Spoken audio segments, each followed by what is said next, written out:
नमस्कार किसान भाइयों, कात्यायनी ऑर्गेनिक्स यूट्यूब चैनल पे आपका स्वागत। इस वीडियो में अपन बात करने वाला है तरबूज की फसल में 5 ग्राम का फल को 5 किलो बड़ा कैसे बनाना है, उसके बारे में बात करेंगे। और किसान भाइयों, इस स्टेज पे अपन को कौन सा खाद देना पड़ेगा जो इतना मोटा फल तरबूज की फसल में बनाएगा, वो सारे जानकारी अपन बात करेंगे। तो किसान भाइयों, इस फ्रूट डेवलपमेंट स्टेज को अपन 2 पार्ट्स में डिवाइड करेंगे। एक हो गया फ्रूट सेटिंग स्टेज, एक हो गया फ्रूट फिलिंग स्टेज। जो फ्रूट सेटिंग स्टेज है, इसका मतलब है फूल बनने के बाद फूल से फल बनता है और वो फल मोटा बनता है। वो जो मोटा बनने का जो प्रक्रिया है वो फ्रूट सेटिंग स्टेज के अंडर आता है। और किसान भाइयों, वो जो फ्रूट फिलिंग स्टेज है, इसमें क्या रहता है, फ्रूट का अंदर जो पल्प बनने का प्रक्रिया रहता है और अंदर शुगर ट्रांसलोकेशन का प्रक्रिया रहता है और उसके साथ ही साथ इसका वजन बढ़ाना, साइज बढ़ाना, आकार को अच्छा रखना, ये सब फ्रूट फिलिंग की स्टेज के नीचे आते हैं। तो किसान भाइयों, इस स्टेज पे अलग न्यूट्रिएंट्स लगेगा, इस स्टेज पे अलग न्यूट्रिएंट्स लगेगा। तो ये दोनों स्टेज पे कौन सा न्यूट्रिएंट्स देना है वो अपन आगे बात करेंगे। तो पहला अपन बात करेंगे फ्रूट सेटिंग की स्टेज के बारे में।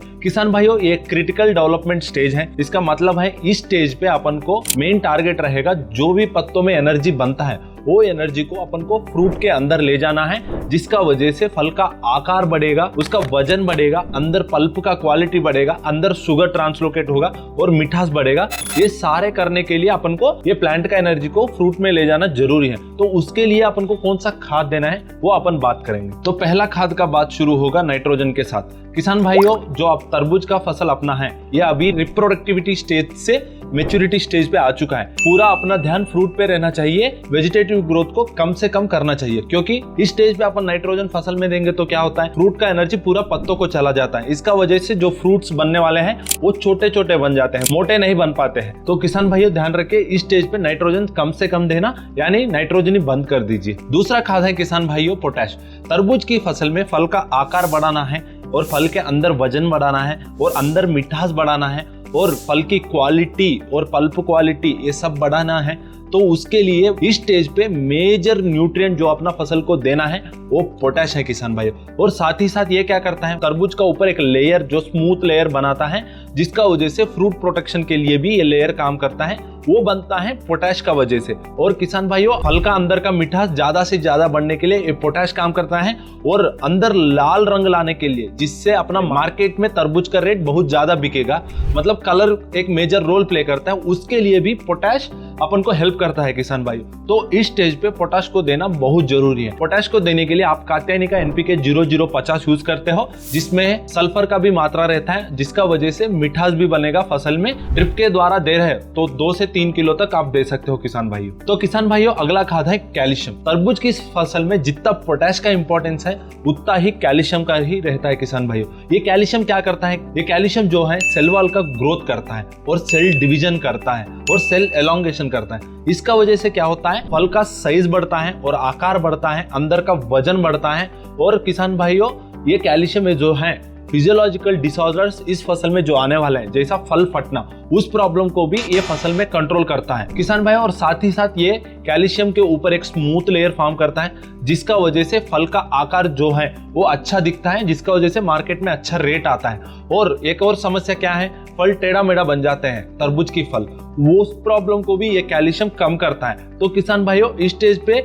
जितना अपन पोटैश दे रहे हैं, कैल्शियम को भी देना बहुत जरूरी है। कैल्शियम की मात्रा आप इस स्टेज पे दे रहे हो तो आपको चिलेटेड कैल्शियम देना पड़ता है, क्योंकि किसान भाइयों, ये जो चिलेटेड कैल्शियम है ये आपको फसल में स्प्रे करते हो तो तुरंत इसका वर्किंग फसल में दिख जाता है, मतलब कैल्शियम अपटेक जल्दी हो जाता है आप फॉइलर स्प्रे में चिलेटेड वाला कैल्शियम देगा तो। और एक और बात ध्यान रखिए, इस स्टेज पे अपन को नाइट्रेट वाला कैल्शियम, जैसे कैल्शियम नाइट्रेट है, वो इस स्टेज पे अपन को नहीं देना चाहिए, क्योंकि ये स्लोली कैल्शियम को रिलीज करता है। कैल्शियम नाइट्रेट को आपको देना है शुरू की अवस्था में ही देना है। शुरू की अवस्था में आप देगा तो धीरे धीरे रिलीज होता है और ये फ्रूटिंग स्टेज तक प्लांट को आ जाता है, जिसका वजह से वे कैल्शियम काम करता है। तो किसान भाइयों, ध्यान रखें, इस स्टेज पे चिलेटेड कैल्शियम ही देना। तो किसान भाइयों, अब बात है अगला खाद का, मैग्नीशियम। तरबूज में जो मैग्नीशियम है, ये क्या करता है, पत्तों के अंदर फोटोसिंथेसिस को बढ़ाता है, जिसका वजह से पत्तों में खाना ज्यादा बनता है। उसका वजह से जो फल के अंदर जो शुगर मूवमेंट रहता है वो ज्यादा बढ़ता है, जिसका वजह से फ्रूट का साइज बढ़ता है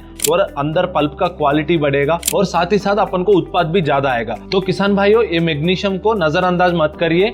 इसका नजरअंदाज किया इसका मतलब है आपका उत्पाद पे इसका प्रभाव ज्यादा पड़ेगा ही पड़ेगा। तो पोटैश और कैल्शियम के साथ मैग्नीशियम भी आपका फसल में यूज करिए। तो किसान भाइयों, अब बात करेंगे आखिरी न्यूट्रिएंट का, वो है बोरान। बोरान क्या करता है? जो कैल्शियम है उसी का काम ये बोरान भी करता है किसान भाइयों, और साथ ही साथ ये क्या करता है? पॉलिनेशन में भी हेल्प करता है। तो किसान भाइयों, इस स्टेज पे अपन को फल का आकार साइज बढ़ाना है और फल का शेप मेंटेन करना है, फल फटने से रोकना है, तो अपन को बोरान भी देना जरूरी है। जैसा कैल्शियम काम करेगा उसी तरीका में ये बोरान भी काम करता है। इसका एडिशनल काम है ये पॉलिनेशन में हेल्प करता है। तो इस स्टेज पे अपन को बोरान भी देना पड़ता है। किसान भाइयों, बोरान के डोज के बारे में बात करेगा तो कात्यायनी का बोरान 20% EDTA आप आपका फसल में ले सकते हो, जिसका डोसेज है 1 ग्राम प्रति लीटर फाइलर स्प्रे में। तो किसान भाइयों, ये हो गया फ्रूट सेटिंग स्टेज पे कौन सा न्यूट्रिएंट्स को देना है और कौन सा न्यूट्रिएंट्स को नहीं देना है। ये सब आपको ध्यान में रख के एक के बाद एक न्यूट्रिएंट आप स्प्रे कर लीजिए। ड्रिप के द्वारा भी कर सकते हो, फाइलर स्प्रे में भी आप आपका फसल को दे सकते हो। तो किसान भाइयों, अब बात करेंगे फ्रूट फिलिंग स्टेज पे अपन को कौन सा न्यूट्रिएंट्स देना है। तो किसान भाइयों, इस स्टेज पे जो मुख्य न्यूट्रिएंट्स अपन को जो देना है वो है पोटेशियम, कैल्शियम, बोरान, मैग्नीशियम और मैंगनीज, आयरन, जिंक। ये सारे अपन को इस स्टेज पे देना पड़ता है किसान भाइयों। तो किसान भाइयों, यही न्यूट्रिएंट्स को अपन पहले स्टेज भी दे चुके हैं। नया न्यूट्रिएंट्स क्या है? आयरन, मैंगनीज और जिंक। उसी के बारे में अपन बात करेंगे, क्योंकि वो जो दूसरा न्यूट्रिएंट जो भी है वो भी उस स्टेज पे भी सेम काम करता है, इस स्टेज पे भी सेम काम करता है। तो अपन अगला न्यूट्रिएंट्स के बारे में जानेंगे। ये तीनों जो न्यूट्रिएंट्स है ना किसान भाइयों, वो क्या करता है? फल के अंदर न्यूट्रिएंट ट्रांसलोकेट करता है और अंदर शुगर फॉर्मेशन करता है, और साथ ही साथ फल का मिठास बढ़ाने में काम करता है, और फल की साइज, वजन, आकार ये सारे बढ़ाने के लिए भी ये तीनों न्यूट्रिएंट्स अच्छा काम करता है। साथ ही साथ फल पकने का जो प्रक्रिया है वो इसी 3 न्यूट्रिएंट्स का वजह से होता है। तो इस स्टेज पे इस तीनों न्यूट्रिएंट्स को अपन को देना बहुत जरूरी है। ये तीनों तो माइक्रो न्यूट्रिएंट्स हो गया किसान भाइयों। इसके लिए आपको कात्यायनी का मिक्स माइक्रो न्यूट्रिएंट आप यूज कर सकते हो, जिसमें 6 माइक्रो न्यूट्रिएंट्स रहता है। इस स्टेज पे इस माइक्रो न्यूट्रिएंट को आपको 100 ग्राम प्रति एकड़ फाइलर स्प्रे में आप दे सकते हो। तो किसान भाइयों, ये हो गया सारे न्यूट्रिएंट जो फ्रूट सेटिंग और फ्रूट फिलिंग स्टेजेस पे देना है। तो किसान भाइयों, 5 ग्राम का तरबूज को 5 किलो बनाना है तो ये सारे न्यूट्रिएंट्स अपन को देना पड़ता है। तो किसान भाइयों, ये सारे आपका फसल में इस्तेमाल करिए और अच्छा उत्पाद पाइए। ये वीडियो आपको अच्छी लगी हुई है तो अपना कात्यायनी ऑर्गेनिक्स यूट्यूब चैनल को सब्सक्राइब करिए, और कुछ समस्या आपका फसल में आ रहा है तो नीचे कमेंट में बताइए, हम अगला वीडियो के साथ उस टॉपिक पे आएंगे।